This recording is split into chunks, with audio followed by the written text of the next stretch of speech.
time, he says Muslims should not even be living in this country. They should go to Pakistan or Bangladesh. मुसलमान तो इस देश के अंदर रहना नहीं चाहिए. उन्होंने जनसंख्या के आधार पर देश का बंटवारा कर लिया, तो फिर यहाँ इस देश के अंदर रहने की क्या आवश्यकता थी? फिर उनको अलग भूभाग दे दिया गया, बांग्लादेश या पाकिस्तान जाएं, यहाँ क्या काम है उनका? कुल जनसंख्या में हिंदुओं का अनुपात घटा, मुस्लिमों का बढ़ा, लेकिन मुसलमानों की जनसंख्या बढ़ने की रफ्तार तेजी से घटी है.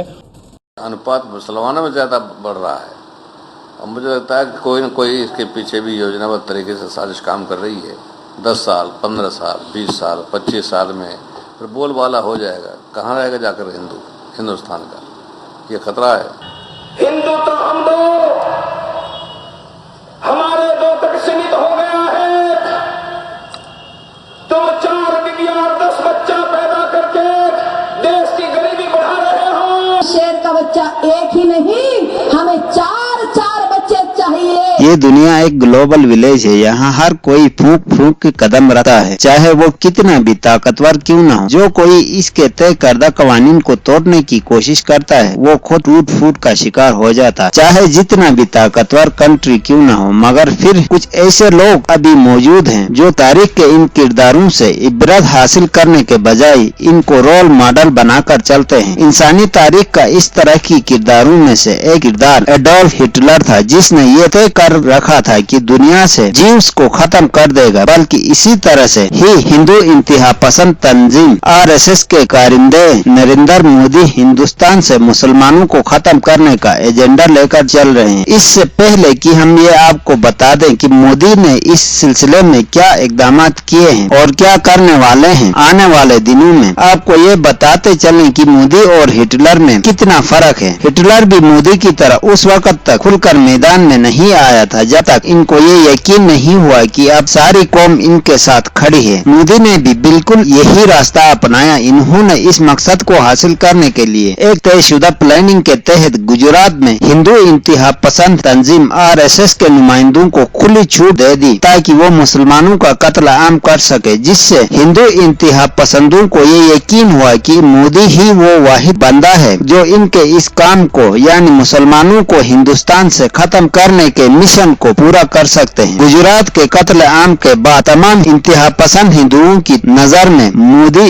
एक नजात दहिंदा के तौर पर उभरे और इन कोशिशों को तेज किया गया कि जल्द से जल्द मोदी को मरकज में एक आला ओहदे तक पहुंचाया जाए, जिसके नतीजे में गुजरात का कस्साब हिंदुस्तान का वज़ीर आज़म बनने में कामयाब हुए. प्राइम मिनिस्टर का ओहदा संभालते ही इन्होंने एक मर्तबा फिर हिंदुस्तान में हिंदुत्व का प्रचार शुरू किया और ठीक हिटलर की तरह इंडियंस को भी सुहाने ख्वाब दिखाने शुरू किए, जिनका नरेंद्र मोदी ने अपने इलेक्शन कैंपेन के दौरान भी वादा किया था. नरेंद्र मोदी ने इस बात का खुलकर इजहार करना शुरू किया कि महान भारत उस वक्त बनेगा जब कश्मीर की खुसूसी इख्तियारात को खत्म करके वहाँ के हिंदुओं को ये आजादी दी जाए कि वो मुसलमानों पर हुक्मरानी करे और हिंदुस्तान के कवानीन को हिंदुस्तान की अक्सरियती आबादी की ख्वाहिशात के मुताबिक बनाए जाए और हिंदुस्तान को घुसपैठियों से पाक किया जाए. यानी वो हिंदुओं के अलावा जितनी भी कौमें हिंदुस्तान में बस रही हैं इनको घुसपैठिए समझते हैं. अपने इन्हीं वादों को निभाने के लिए नरेंद्र मोदी ने कश्मीर की खुसूसी हैसियत खत्म कर दी, जिसके बाद हिंदुस्तान के दूसरे स्टेट्स में बसने वाले मुसलमानों को खत्म करने के लिए एक और कानून पास कर दिया जिसे एनआरसी कहते हैं. एनआरसी का मतलब है नेशनल रजिस्टर ऑफ सिटीजन, जिसके तहत तमाम शहरियों के लिए ये लाजिम कर दिया गया कि वो खुद को हिंदुस्तानी साबित करे, वरना इन्हें मुल्क में कायम मुख्तलिफ डिटेंशन सेंटर्स में मुंतकिल कर दिया जाएगा. इस कानून को सबसे पहले आसाम और इसके आसपास के स्टेट्स में लागू किया गया. इस कानून को लागू करने का इनका सिर्फ एक ही मकसद था, वो ये कि किसी तरह आसाम में चलने वाली आजादी की तहरीकों को कुचल दिया जा सके. इन आजादी मांगने वाले शहरियों को हिंदुस्तान की शहरियत से महरूम करके बड़ी आसानी के साथ इनको गैर इंडियन करार देकर इनके खिलाफ आर्मी की मदद से जेनोसाइड ऑपरेशन कर सकती है, क्योंकि कोई भी इंटरनेशनल कानून किसी भी कंट्री को इस बात से हरगिज नहीं रोकता कि वो अपने कंट्री में घुसने वाले दुश्मनों को न रोके। हिंदुस्तान का भी यही मकसद था कि वो इन तमाम मुसलमानों को पाकिस्तानी करार देकर इनके खिलाफ खुलकर फौजी ऑपरेशन करे, मगर इनका ये एजेंडा उस वक्त नाकाम हुआ जब पता चला कि आसाम में तकरीबन 1.9 मिलियन लोग इस एनआरसी का शिकार हुए हैं, यानी खुद को इंडियन सिटीजन साबित नहीं कर सके हैं। और इन 1.9 मिलियन लोगों में से 1.3 मिलियन लोग हिंदू हैं, जबकि सिर्फ 6 लाख लोग गैर हिंदू हैं। एनआरसी यानी नेशनल रजिस्टर ऑफ सिटीजन्स के कवानीन के तहत तमाम लोगों को खुद को इंडियन साबित करने के लिए इन तमाम डॉक्यूमेंट्स को लाना जरूरी था। डॉक्यूमेंट की तफसील कुछ इस तरह से: पहला, 1951 की एनआरसी के कागजात। दूसरा, इलेक्टोरल रोल्स अप टू 1971 यानी 1971 के इंतखाबात में हिस्सा लेने का सबूत। लैंड एंड टेनेंसी रिकॉर्ड यानी उस वक्त अगर कोई किराया नामा या जमीन के कागजात। सिटीजनशिप सर्टिफिकेट PRC,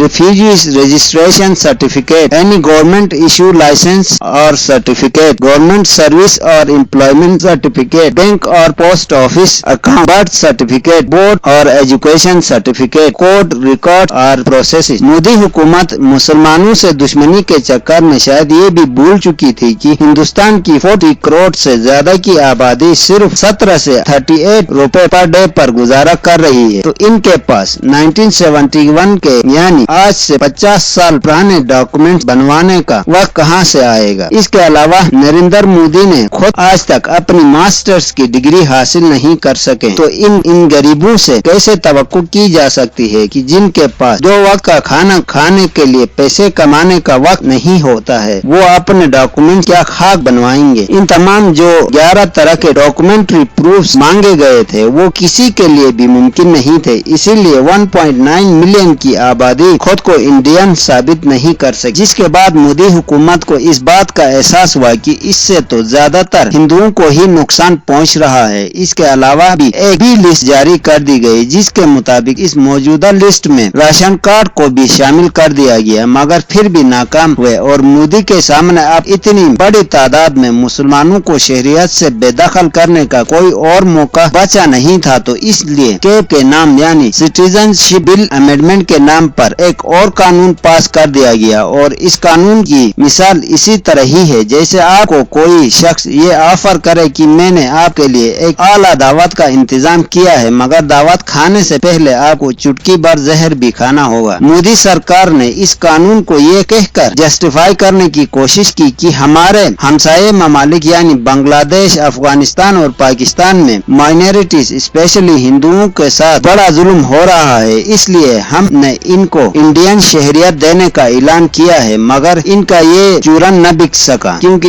इस बिल में साफ साफ लिखा है जो भी लोग एनआरसी के सिलसिले में अपने आप को इंडियन साबित नहीं कर सकते हैं सवाए मुसलमानों के, हम इनसे इन डॉक्यूमेंट्री प्रूफ बरीउत जमा करार दे रहे हैं और इनको इंडियन शहरी मानते हैं। यानी सिंपल अल्फाज में एनआरसी सिर्फ और सिर्फ मुसलमानों को इंडियन शहरियत से बेदखल करने के लिए लाया गया है। मोदी के प्लान के मुताबिक हिंदुस्तान में कम से कम 40% मुसलमान ऐसे होंगे जिनके पास ये डॉक्यूमेंट्स मौजूद नहीं होंगे। पहले मरहले में इनको ये कहकर कि आप अभी तक अपना इंडियन होना साबित नहीं कर सके हैं, इसलिए आप पर वही कवानीन का इतलाक होगा जो एक गैर हिंदुस्तानी पर होंगे, और जब आप ये साबित कर देंगे तो हम आपके तमाम राइट वापिस बहाल कर देंगे कहकर मुल्क की तमाम इदारों से निकाला जाएगा। फिर इनकी रिहाइश और मूवमेंट्स और बिजनेसेस पर मुख्तलिफ रिस्ट्रिक्शंस लगा दिए जाएंगे और इसी तरह इनको आहिस्ता आहिस्ता पहले से तैयार करदा मुख्तलिफ डिटेंशन कैंप्स में मुंतकिल कर दिया जाएगा। एक बार ये लोग मुसलमानों को डिटेंशन कैंप्स तक ले जाने में कामयाब हुए तो फिर ये लोग आहिस्ता आहिस्ता इन नस्ल कुशी करेंगे। इस सिलसिले में RSS के इंतहा पसंद हिंदुओं से मदद ली जाएंगी ताकि वो कोई न कोई बहाना बनाकर इन मुसलमानों का कत्ल आम करे और हिंदुओं आमादा करने के लिए इनके तमाम लीडर्स ये कहते फिर रहे हैं कि अगर मुसलमानों की आबादी को आज कंट्रोल नहीं किया गया तो हिंदुस्तान में मुसलमानों और क्रिश्चियन मिलकर हिंदुओं को अकलियत में तब्दील कर देंगे, जबकि हिंदुस्तान के सरकारी एदाद व शुमार के मुताबिक हिंदुओं के निस्बत मुसलमानों की आबादी की शरह नमू में ज्यादा कमी हुई है। 1971 से 2011 के दरमियान हिंदुओं की शरह नमू में सिर्फ 6% 9% कमी हुई है, जबकि मुसलमानों की शरह नमो में 9.5% की कमी वाक़ा हुई है। और अगर मुसलमान इसी रफ्तार से बढ़ते रहे तो भी हिंदुस्तान में हिंदुओं की बराबर आबादी होने के लिए कम से कम 250 ईयर्स की जरूरत होगी। तब मुसलमान हिंदुओं से ज्यादा नहीं होंगे बल्कि बराबर होंगे, मगर 250 साल बाद भी ऐसा मुमकिन नहीं होगा, क्योंकि वक्त गुजरने के साथ साथ हर मजहब की आबादी में कमी होती है। स्पेशली हिंदुस्तान जैसे कंट्री में तो मुसलमानों की आबादी कम होती ही है। मोदी के इस इकदाम से जहां हिंदुस्तान में मौजूद इन लोगों की आंखें खुल गई हैं, जो मोदी को बड़ा 30 मारखान समझते थे, वहां आलमी ताकतों के सामने भी हिंदुस्तान का असल चेहरा बेनकाब हुआ है। आज हिंदुस्तान खुद को एक सेकुलर और मॉडर्न जमहूरियत के तौर पर दुनिया में पेश कर रहा था और पाकिस्तान पर हमेशा मजहबी इंतहा पसंदी का इल्जाम लगाकर अपने जराइम पर पर्दा डालता था, मगर आज कुदरती तौर पर हिंदुस्तान दुनिया के सामने नंगा हो चुका है। किसी भी कंट्री को फेयर उस वक्त तक करार नहीं दिया जा सकता जब तक उस मुल्क की जुडिशरी और दूसरे इदारे इंडिपेंडेंट न हो। आज तक हिंदुस्तान इसी तरह की दावे करता था, मगर पिछले चंद मोदी दौर हुकूमत के अदालती फैसलों ने आलमी बरादरी के सामने ये साबित कर दिया है कि हिंदुस्तान की अदालतें सिर्फ हिंदुओं के लिए हैं। रही बात दूसरे इदारों की, तो हाल ही में इंडियन चीफ ऑफ आर्मी ने एक बयान जारी किया था कैब और एनआरसी के खिलाफ होने वाले स्टूडेंट प्रोटेस्ट के बारे में, जिसके बाद बड़े आलमी इदारों ने इंडियन आर्मी को बीजेपी की मिलिट्री विंग करार दी है और मोदी सरकार ने आर्मी चीफ के इस बयान से खुश होकर इन्हें ज्वाइंट चीफ का ओहदा देने की तैयारी कर रही है। और मोदी सरकार के इन इकदामात के बाद हिंदुस्तान में फॉरेन इन्वेस्टमेंट की शरह नेगेटिव में चली गई है और जितने भी बड़े आलमी मीडिया हाउसेस हैं, इनकी जारी करदा रिपोर्ट्स के मुताबिक चैनल को सब्सक्राइब करना न भूलिएगा। Thank you.